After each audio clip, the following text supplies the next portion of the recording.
복되고 귀한 안식일입니다. 주의 이름으로 오신 여러분들을 환영합니다. 화면이 보입니까? 오늘 저는 영적 감수성 회복으로의 일상이라는 주제로 말씀을 드리고자 합니다. 영적 감수성으로의 회복, 그것을 향한 일상, 그것을 오늘 저녁에 말씀으로 전해드리고자 합니다. 제가 이 베틀에서 삼배를 짜는 여인의 모습, 과거에는 일상적인 모습이었겠죠. 일상적인 이 모습을 아마 여러분들이 많이 보신 분들은 보셨을 거예요. 여인들의 저희 어머니 세대의 일상이었습니다. 그런데 여러분, 이 일상을 보면서 실은 욥은 욥기에서 이런 말씀을 합니다. 나의 날은 베틀의 북보다 빠르니 희망 없이 보내는구나. 일상의 여인의 배 짜는 모습을 보면서도 말하기를 베틀의 북보다 빠르다. 나의 인생이 이렇게 빠르게 지나간다. 이렇게 본 것이죠.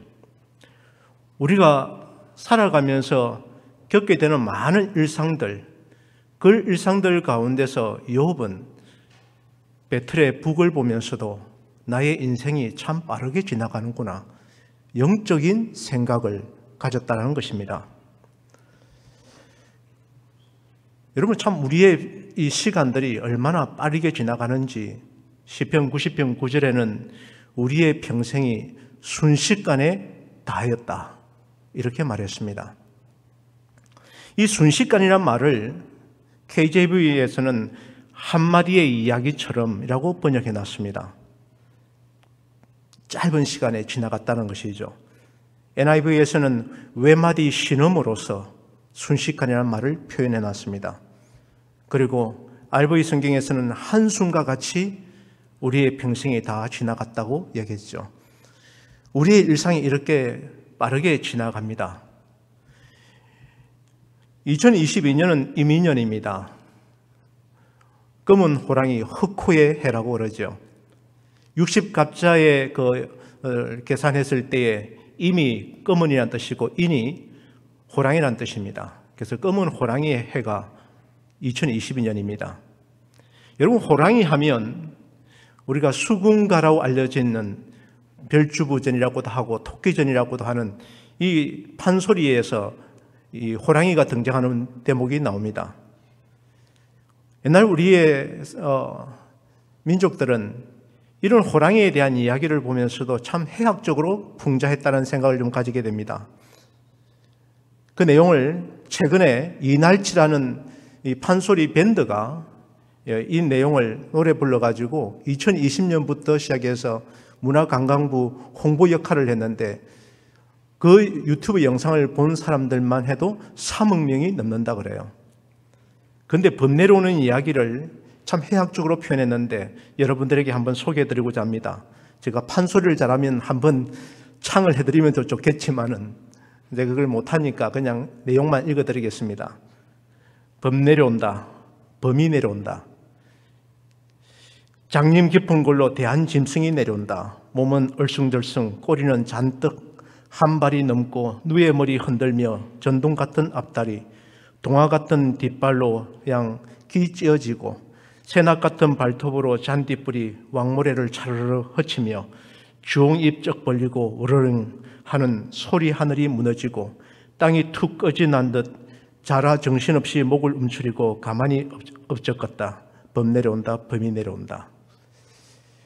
여러분, 판소리 하면 많은 사람들이, 최근 젊은 사람들은 잘 듣지 않습니다. 그런데 이것을 이날치라는 밴드가 새롭게 만든 다음 그 많은 사람들이 이 수군가에 나오는 내용들을 보았다는 것이죠. 여러분, BC 287년부터 212년 그 시기를 살았던 과학자이고 천체학자였던 이 아르키메데스는 그의 매일의 일상 가운데 있는 한 생활, 목욕하는 가운데서 과학적인 진리를 발견하게 되죠. 그게 부피의 법칙을 발견한 것입니다. 그리고 나중에 비록 모양은 원이라 할지라도 또 그 모양이 삼각형이라 할지라도 부피가 같으면 그것은 같다라는 진리를, 과학적 이치를 깨달은 것입니다. 과학적 호기심과 그 모든 것들이 일상에서 발견된 것이죠. 여러분, 지금 보고 있는 것들은 예수님께서 공생의 가운데 사실 때에 그분께서 보셨던 일상적인 것들입니다. 소금을 보셨습니다. 그리고 그 소금을 보면서 주님은 너희는 세상의 소금이다 라고 말씀을 하시고 비유로 말씀하시죠. 등불을 보면서도 등불에 대한 이야기를 주님은 말씀으로 전하십니다. 여인이 밀가루 반죽에 넣는 누룩을 보면서도 주님은 그 누룩을 통해서 천국의 비밀을 말씀하셨죠. 그리고 지나다니는 작은 좁은 문을 보면서 넓은 문으로 가는 것이 아니라 우리의 신앙은 좁은 문으로 가는 것이라고 일상적인 삶 속에서 말씀하셨습니다. 그리고 낡은 옷에 생배 조각을 기어 붙인 것을 보고 그 일상적인 그 모습을 보고 그렇게 하는 것은 옳지 못하다라고 말씀하셨죠. 그리고 새 가죽 부대에 새 포도주를 넣는 것이 마치 어떻게 흠 부대에 새 포도주를 넣겠느냐, 주님은 비유로 말씀하십니다. 그리고 당시 사람들에게 많이 알려졌던 감추인 보화에 대한 이야기도 그렇게 주님은 비유로 말씀해내십니다. 진주도 마찬가지고요. 그리고 어느 집에서 집 짓는 모습을 보면서 기초가 튼튼하게 서는 것이 바로 말씀 가운데 순종하는 삶이라는 것을 그분은 비유로 말씀하셨죠. 농부가 씨앗을 뿌리는 것을 보고도 그 매일의 일상인데도 보고 주님은 그 일상 속에서 진리를 발견하시고 그 진리를 말씀하셨습니다. 여인이 동전 하나를 찾기 위해서 사사치 뒤지는 그 광경을 보면서 주님은 그 가운데 진리를 발견하셨지요. 그리고 들판에서 양치는 목자와 그 목자가 그 양들을 돌보고 잃어버리는 한 마리의 양을 찾아 나서는 것을 보면서 선한 목자의 이야기를 주님은 말씀하시는 것이었습니다. 이렇게 주님은 공생애 시작하셨을 때, 설교하실 때에 비유로 말씀하셨습니다. 비유가 아니면 말씀을 하지 않으셨다라고 기록되어 있습니다. 마태복음 13장에는 이렇게 표현되어 있습니다. 예수께서 이 모든 비유를 마치신 후에 그곳을 떠나서 고향으로 돌아가사 그들의 해당에서 가르치시니 그들이 놀라 이르되 이 사람의 지혜와 이 사람의 능력이 어디서 났느냐. 그저 신유의 은사에 대한 이야기만 하는 것이 아니라 이 사람이 가르치는 것 어디서 났느냐, 이렇게 말씀하시는 것이죠. 바리새인들과 서기관들과 가르치는 것과 너무 달랐던 것이었습니다. 말씀에 권세가 있었다라고 성경은 기록해 놓고 있습니다. 여러분, 비유라는 이 단어는 헬라어 파라볼레라는 단어에서 나왔습니다. 파라볼레, 파라는 말은 곁에라는 뜻이고 볼레라는 것은 던지다라는 뜻입니다. 그래서 이 뜻은 어떤 뜻이냐면 한 사물을 또 다른 사물 곁에 놓아두고 대조하고 비교함으로써 그 사물의 실체를 정확하게 파악하게 하는 진리 교육의 한 방법이 바로 비유입니다. 옆에 있는 한 물체를 놓고 그 물체를 통해서 주님은 진리를 설명하는 방법, 그것이 바로 비유였다는 것이죠. 그래서 나중에 제자들이 와서 예수님께 이렇게 여쭈어 봅니다. 어찌하여 그들에게 비유로 말씀하십니까? 그러자 주님은 말씀하시기를 천국의 비밀을 아는 것이 너희에게는 허락되었으나 그들에게는 아니 되었나니 무릇 있는 자는 받아 넉넉하게 되되 없는 자는 그 있는 것도 빼앗기리라. 얼마 전에 제가 인터넷에 있는 EQ 감성지수 검사를 해보았습니다. 나름대로 감성이 있다고 생각하고 검사를 했는데 감성 제로로 나오더라고요. 심각하다는 생각이 좀 들었습니다. 문항이 10가지밖에 안 되어서 문항이 잘못되었는가 이렇게 생각하면서도 어떻게 이렇게 감성지수가 낮지, 이런 생각이 들었어요. 여러분, 우리가 보이는 사물을 보면서도 주님께서 보셨던 그 많은 일상들이 그것을 통해서 주님은 영적인 진리로 접촉하는 매개체로 삼으셨는데 여러분과 제가 살아가는 매일의 일상 가운데서 보는 일상적인 모든 것 안에서 우리의 영적 감수성은 어떠할까요? 영적 감수성이 있는 사람은 그것을 받아 넉넉하게 되되 영적 감수성이 메말라 버리는 사람들은 있는 것도 빼앗긴다라는 말씀으로 이해할 수 있다고 생각합니다. 왜 이렇게 됐는지에 대하여 말하기를 마태복음 13장 15절에는 이렇게 말씀합니다. 이 백성들의 마음이 완악하여졌어. 그 귀는 듣기에 둔하고 눈은 감았으니 이는 눈으로 보고 귀로 듣고 마음으로 깨달아 돌이켜 내게 고침을 받을까 두려워함이라. 듣기에 둔하다. 눈을 감아버렸다. 고대에는 어떤 사람이 형벌로 받게 되어진 것 중에 하나가 밀랍으로 눈썹을 붙여버렸습니다. 볼 수 있는 기능이 있지만은 보지 못하게 한 것이었죠. 듣는 데 둔해진 것이죠. 보는 데 둔해져 버린 것입니다. 왜냐하면 마음으로 깨달아 돌이켜 고침을 받을까 두려워하기 때문이다 라고 말씀하시는 것이죠. 오늘 제가 이렇게 파워포인트를 준비한 이 내용과 실은 이게 지금 호환이 안 돼가지고 애니메이션으로 이렇게 소개되지는 부분들이 정확하게 제대로 전달이 안 되는 것 같습니다. 양해를 해주시고 보셔야 될 것 같습니다. 사람들의 마음 속에 마음으로 깨닫는 것을 깨닫지 못했다는 것이죠. 그러나 주님께서는 제자들에게 말하기를 너희 눈은 봄으로 너희 귀는 들음으로 복이 있도다. 우리가 어떤 물체를 보고 일상을 보고 그 속에서 일상의 그 겉면만 보는 것이 아니라 그것 안에서 말씀을 깨닫고 진리를 깨닫고 눈으로 보고 귀로 들음으로써 살아가는 사람들 복이 있다고 말씀한 것입니다. 실물교회에서는 예수님께서 왜 그렇게 굳이 비유로 말씀하신 이유에 대하여 여러 내용을 기록해놨는데 대략 한 3가지로 요약할 수 있습니다. 그 첫 번째는 당신은 오늘날처럼 너무나도 사람들이 조금만 실수해도 고소를 하는 것입니다. 산헤드린에 고소를 했어요. 오늘 우리 대한민국 보면 어떤 문제가 생기면 고소가 남발되지 않습니까? 실물교훈 22페이지에는 주님께서는 사람의 기질들을 너무 잘 아시기 때문에 진리를 전하실 때에 그들이 고소할 조건을 잡지 못하도록 그렇기 때문에 비유로 말씀하셨다라는 것이죠. 비유로 말하면 고소할 빈틈을 주지 않는다는 것입니다. 두 번째로 이 비유로 말씀하신 것은 안식일의 재정 목적과도 동일하다고 말씀하셨어요. 여러분, 안식일의 재정 목적은 창조의 기념일 이 안식일에 창조주 하나님을 천연계를 통해서나 성경을 통해서나 우리의 예배를 통해서 하나님을 만나기 위해서 안식일이 제정되어진 것처럼 비유라는 것을 통해서 일상적인 것을 통해서 우리가 더 깊이 찾아 들어가며 하나님께서 우리에게 주시고자 하는 말씀들을 찾고 만나게 하기 위한 목적이라는 것이죠. 그래서 안식일 제정 목적과 비유를 통해서 말씀하신 목적이 동일하다라고 실물교훈은 말씀합니다. 세 번째로 우리의 모든 유용한 일상 업무와 생애의 모든 교제를 통하여 우리가 거룩한 공과를 배우게 되기를 바라시기 때문이다.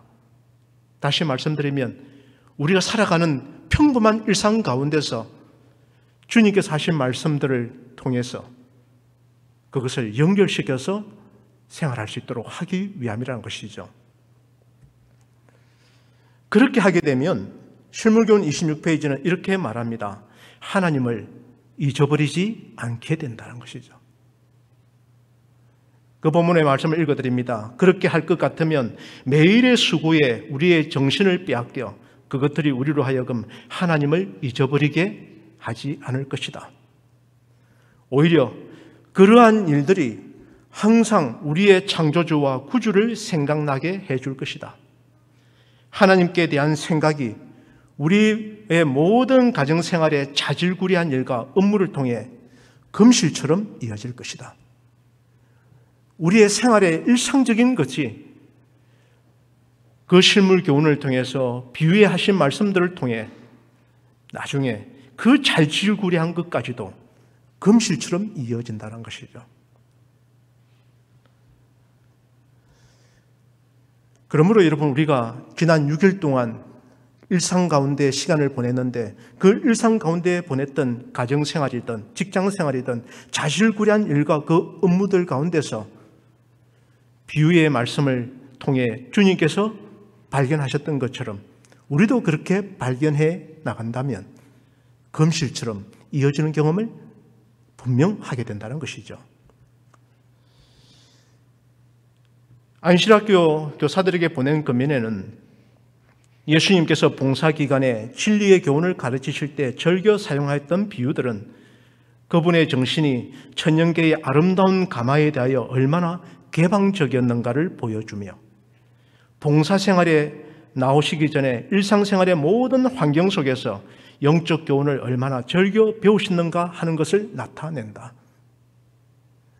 신앙생활은 우리의 일상과 매우 밀접한 가운데 진행된다는 것을 보여주고 있는 것입니다. 천연계에 통해서 보여지는 그 모든 것들에 대하여 주님은 매우 개방적이셨다. 그리고 일상생활의 모든 환경 속에서 그분은 영적 교훈을 얼마나 즐겨 찾으셨던가 대한 것을 말씀하고 계시는 것입니다. 우리는 과연 이런 삶을 본받고 나가고 있는지를 돌아보아야 되겠죠.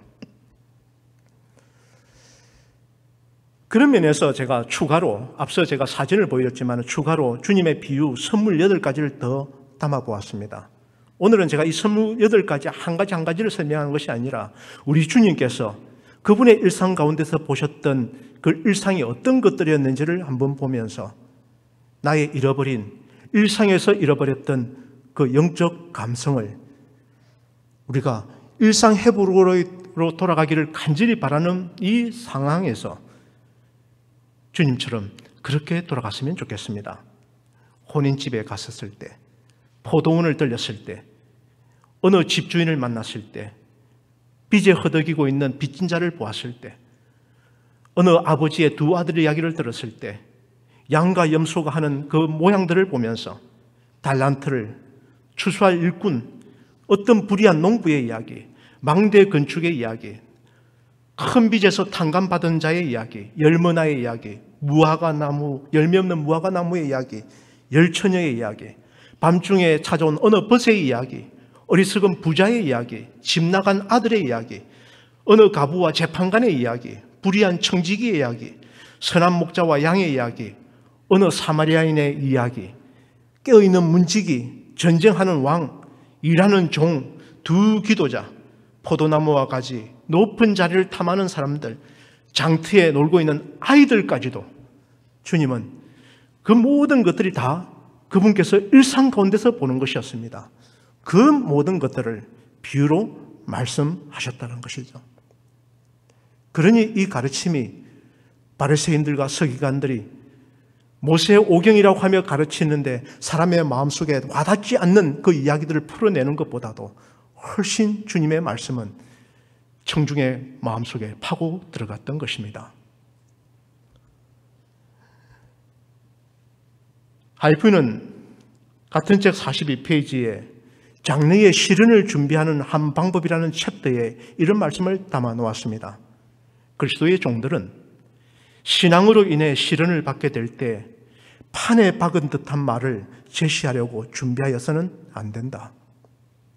요즘처럼 제7일 안식 예술재림교회 유튜브 설교도 공개되어지고 있는 시대에 살고 있는데 예언의 기별이든 어떤 메시지에 관련된 것이라 할지라도 어떤 누군가가 그 보았을 때에 제7일 안식 예술재림교회의 가르침이 30년 전, 50년 전의 가르침, 그 진리를 그대로 묵은 것이 좋다고 생각하고 가르치는 그 모양 그대로 하고 있다면 그들 생각에는 판에 박은 듯한 말로 인식하지 않을까요? 우리는 똑같은 진리를 전하고 있다고 생각하지만 누군가에게는 판에 박은 듯한 말을 여전히 하고 있다라고 느끼지 않을까 싶은 것입니다. 같은 책 44페이지는 이런 말씀을 줍니다. 그들의 준비는 매일매일 하나님의 말씀의 고귀한 진리를 마음에 간직하고 그리스도의 가르침을 받아 먹고 살며 신앙을 정진시키는 기도를 통하여 이루어져야 한다. 시련을 당할 때라도 성령께서 들으러 오는 사람들의 마음을 움직이게 할 바로 그 진리들을 생각나도록 하여 주실 것이다. 시련을 당할 때도 때로는 판에 박은 듯한 말을 하는 것이 아니라 성령께서 그 시에 우리에게 주시고자 하는 그 말씀이 역사할 수 있도록 하라고 한 것이죠. 왜냐하면 성령께서 들으러 오는 사람들의 마음을 분명 움직이게 할 그 진리들을 생각나도록 하게 하실 것입니다. 그러므로 여러분, 대쟁투 570페이지는 사람이 도덕적으로 완전해지면 완전해질수록 특징이 있어요. 그 특징은 그에게 있는 영적 감수성은 더욱 예민해지고 죄에 대한 지각은 더욱 밝아지며 고통하는 자들에 대한 동정심은 더욱 깊어진다. 죄에 대하여 예민해지고 죄에 대한 지각은 밝아지고 그리고 옆에 고통하는 자의 고통을 보면서는 가슴 아픈 동정심을 느낀다는 것이죠. 이것이 영적 감수성이 있는 사람의 특징이라는 것입니다. 그런 면에서 말씀을 준비하면서 제게도 영적 감수성이 너무 많이 멀어졌구나라는 생각에 대한 두려움과 불안감과 회개와 개혁을 위한 기도를 들 수밖에 없었던 것입니다. 여러분, 솔로몬은 그 어린 시절에 얼마나 똑똑했습니까? 그런데 선지자 왕에서 솔로몬은 어떻게 변질되어졌는지를 이렇게 표현하고 있습니다.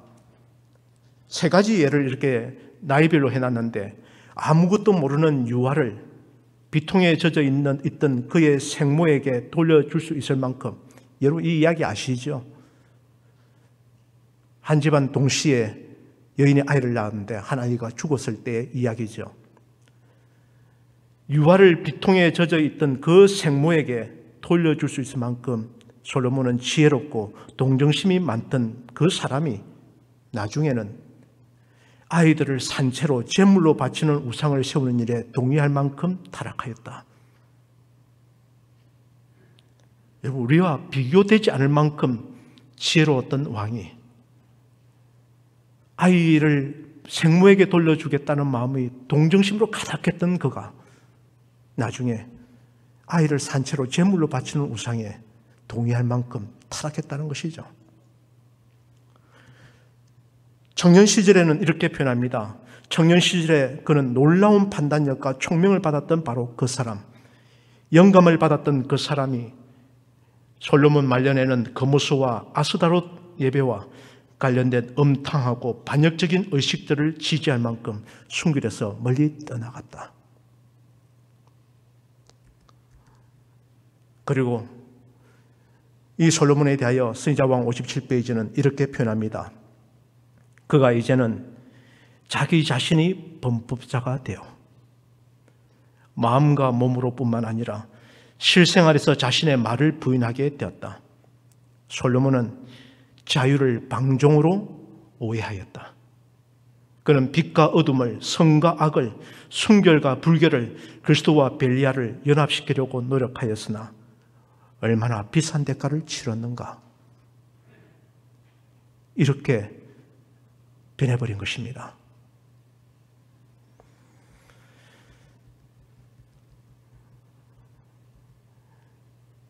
정언보감 1권 257페이지는 우리에게 생각할 귀한 말씀을 담아주셨습니다. 그리스도인임을 공언하는 사람들 중 극히 소수만이 이 문제를 올바른 빛 가운데서 바라보며 대중의 의견과 관습이 그들을 정죄하지 않음에도 불구하고, 앞의 내용들을 충분하게 여러분들이 이해를 다 못하실 부분이 있어서 때로는 다수의 사람들이 어떤 관습이 우리를 직접 정죄하지 않는다 할지라도, 예를 든다면 요셉이 보디바라의 집에 갔었을 때에 누가 통제를 하고 있었습니까? 보디발의 아내와 단 둘이만 있었던 그 사건 앞에서도 그는 자기 자신을 제어하는 누군가를 인식하고 있었던 것이죠. 여기에 기록되어 있는 것처럼 자신에 대하여 적절한 제어를 한다. 주변에서 어떤 대중의 의견과 간섭이 정지하지 않음에도 불구하고, 굳이 내가 이렇게 하고 있어도 정지하지 않음에도 불구하고 하나님께 대한 두려움이 그들의 눈앞에 있기 때문에 또한 그렇게 행하는 것이 도덕적 의무라고 생각하므로 그들의 정욕을 제어하는 자들이 얼마나 적은지, 이것이 우리들의 실상이요, 우리들의 모습이라면 우리는 잃어버린 우리들의 2년 동안의 일상으로 돌아가기 전에 다시 찾아야 될 영적 감수성, 그 회복으로의 일상을 먼저 꿈꿔야 되지 않을까요? 여전히 마스크 풀고 내가 가고 즐기고 나의 모든 정욕을 만족시킬 수 있는 것들을 찾아가는 것이 아니라 잃어버렸던 영적 감수성으로의 회복을 위한 일상을 우리가 꿈꾼다면 우리는 지금도 우리가 자질구레한 일을 하면서도 예수님처럼 영적인 배움을 가질 수 있으리라 생각합니다. 이제 우리가 옆에 놓여 있는 것들을 한번 보시면 좋겠습니다. 무엇이 놓여 있는지. 아까 전에 파라볼레가 옆에 있는 사물에 대하여 그것을 통해서 진리를 발견하는 교수법이라고 이야기했는데, 우리 옆에 놓여 있는 눈에 보이는 무수한 것들을 보면서, 내 옆에 놓여 있는 것들을 보면서 나의 영적 감수성이 어떠한지를 보라는 것이죠. 그런 면에서 저도 메말라버린 감수성의 몇 가지를 제 옆에 있는 것들을 통해서 발견했습니다. 솔직하고 정직한 고백이라고 생각합니다.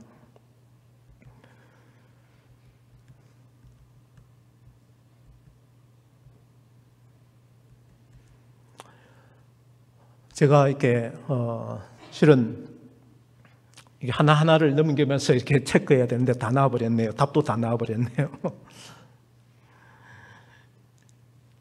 딱 오는 월요일에 저희 처가의 장모님을 모시고 가까이 있는 대학병원에 가서 치매 인지 기능 검사를 하게 됩니다. 한 3시간가량 검사를 한다 그래요.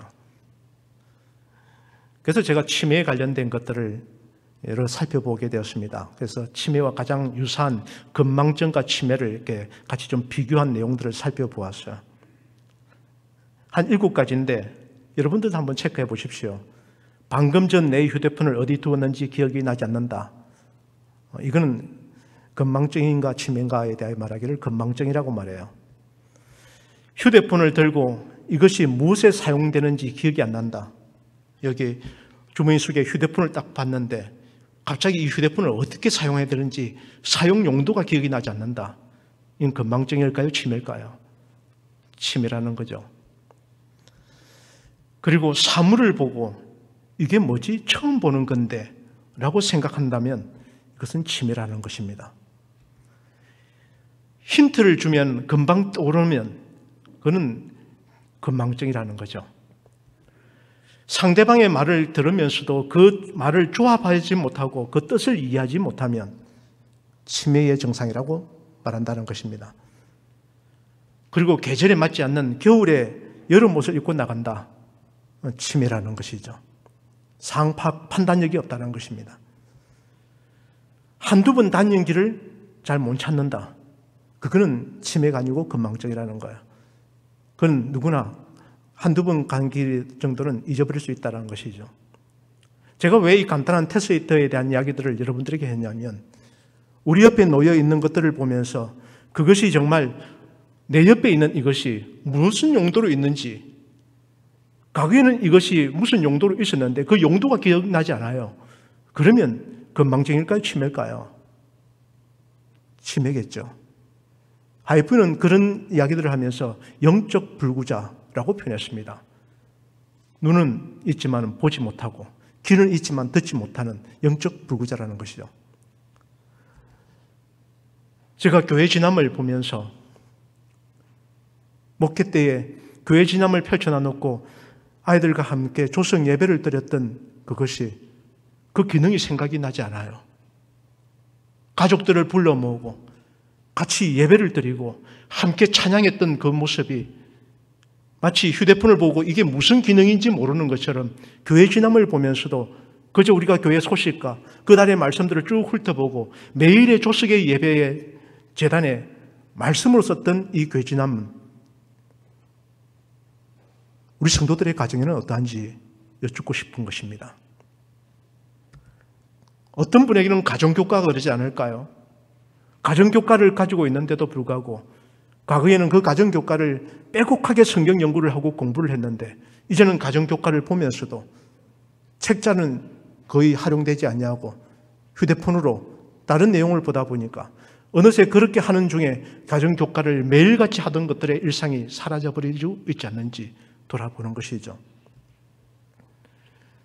함께 가족들과 같은 시간을 정해놓고 예배드리던 조성 예배는 잘 지켜지고 있는지, 예배드리는 가정 예배가 오히려 낯선 풍경이 되어가고 있지 않는지 돌아볼 필요가 있다고 생각합니다. 제가 여기에다가 한 가지 그림 하나를 더 추가했습니다. 커피잔입니다. 커피에 대한 부분도 과거에는 우리가 신앙할 때 이 커피 한 잔 마시는 것조차도 얼마나 주저하였나요?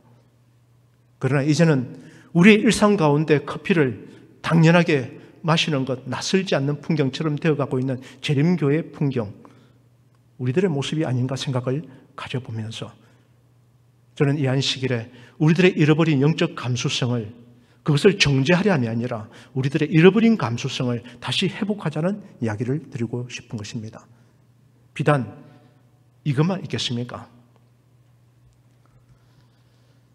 하이프는 절제란 그 책에 영적 생활의 해로움에 대한 부분을 왜 차나 커피를 사용했을까? 신학적으로 이 차나 커피를 마셔도 된다라고 이렇게 그런 내용을 제가 말씀드리고 싶은 것도 아니고 이건 절대 안 된다라고 말씀드리고 싶은 것도 아닙니다.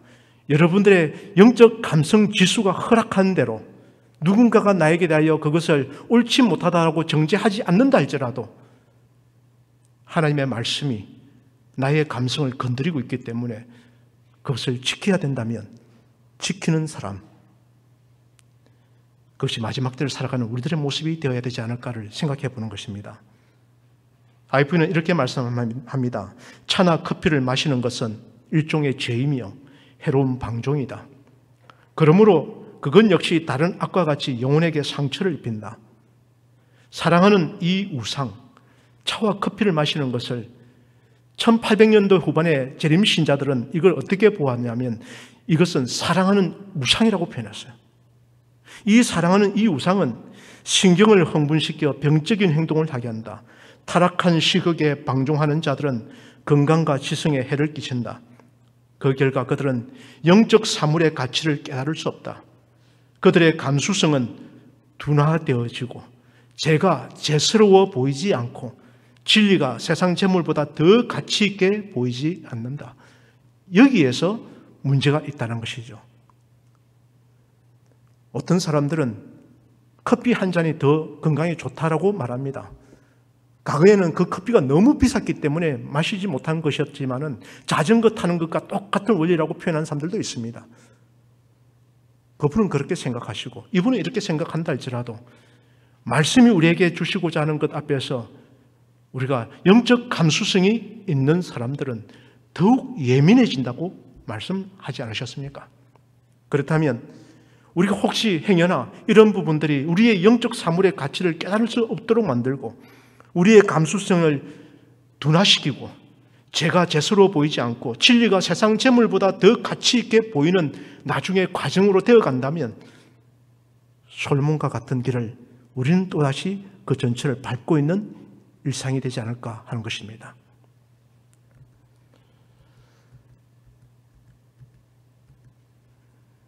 실물교훈 23페이지에는 예수님의 모든 교훈은 사람들의 마음을 무한하신 하나님의 마음과 접촉시키는 데 있었다. 그분은 하나님이 지으신 만물과 그분의 말씀과 섭리에 나타나 있는 하나님을 바라보라고 가르치셨다. 모든 것을 사람들의 마음을 무한하신 하나님의 마음과 접촉시키는 데 있었다는 것이죠. 같은 책에는 이렇게 말씀합니다. 그리스도께서는 추상적인 이론을 말씀하지 않으시고 품성계보랄의 요긴한 문제와 하나님을 아는 능력을 정대시키고 선을 행할 능력을 증가시키는 문제를 말씀하셨다. 그분께서는 사람들에게 일상생활에 관계되는 진리를 말씀하신 동시에 영생을 붙잡게 하는 진리를 말씀하셨다. 일상생활에 관계되는 영생을 붙잡게 하는 바로 그 진리를 주님은 말씀하셨다는 것입니다. 말씀을 정리하면서 새해가 시작된 지 어느새 20여일이 지났습니다. 새로운 영적 교훈들을 받기를 얼마나 사모하고 계십니까? 새 포도주를 낡은 가죽 부대에 넣지 않냐는 것처럼 그렇게 되면 부대가 터져버리고 포도주도 쏟아지고 부대도 버리게 되지요. 새 포도주는 새 부대에 넣어야 둘이 다 보존된다고 성경은 말씀하고 있습니다. 우리에게 새로운 시간들을 주시고 말씀들을 주셨는데 그런 말씀들을 우리는 새 부대에 담는 그런 삶으로 돌아가야 되지 않겠습니까? 누가복음 5장 39절처럼 그저 묵은 포도주가 좋다, 묵은 것이 좋다. 그것은 사람들의 생활 가운데서의 관습이었습니다. 그러나 예수님께서 물로 포도주를 만든 그 포도주는 연회장에게 그 사람들이 말했던 것처럼 보통 사람들은 일반적으로 처음에 좋은 걸 내놓고 나중에 안 좋은 걸 내놓는데 이 집은 나중에 좋은 것을 가져왔다고 말씀했죠. 그러므로 사람들이 가지고 있는 일상적인 견해와 간섭이 다 옳은 건 아니다는 것입니다. 묵은 것이 좋습니다. 하지만 예수님 안에서는 새로운 것이 우리에게 더 유익하다는 것은 우리에게 전달하시는 주님의 말씀으로 새로움으로 다가온다는 것이죠. 여기 나와 있는 것처럼 새 가죽 부대가 새 포도주를 담을 수 있는 이유는 두 가지입니다. 탄력성이 있고 신축성이 있기 때문이죠. 어떤 것을 받을 수 있었던 것입니다.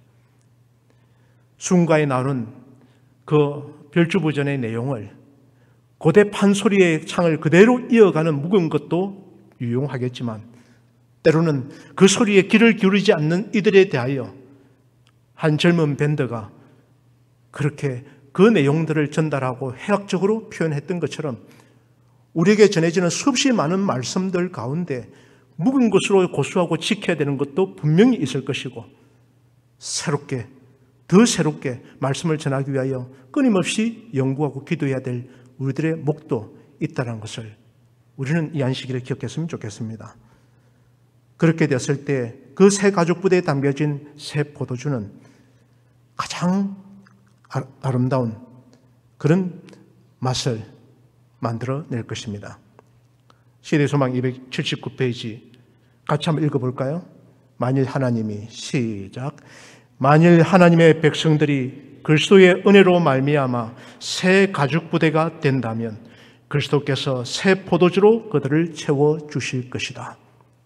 우리가 신축성이 있고 탄력성이 있게 새로운 교훈들을 받아들이고 그것을 영적 분별하고 판단하는 귀한 능력을 갖추어 나간다면 우리의 매일마다 보여지는 그 일상 가운데서 주시고자 하는 금실처럼 귀한 교훈들이 우리를 날마다 새롭게 할 것이며 그 새롭게 되어진 그 매일의 일상 가운데 만났던 금실을 가지고 안식일에 와서 그룹으로 모여 그 말씀을 나눌 때에 과거에 우리가 경험하지 못했던 영적 귀한 축복을 경험하게 될 것입니다. 이사야 56장 2절에 이같이 행하는 사람, 이같이 굳이 잡는 인생은 복이 있느니라. 올 한 해 영적으로 우리의 감수성이 회복되고 일상으로 돌아갔을 때 과거의 모습으로 돌아가는 것이 아니라 우리 주님께서 일상 가운데서 보여주셨던 그 모습으로 우리의 일상이 돌아가는 2022년 한 해가 되기를 바라면서 말씀을 마치겠습니다.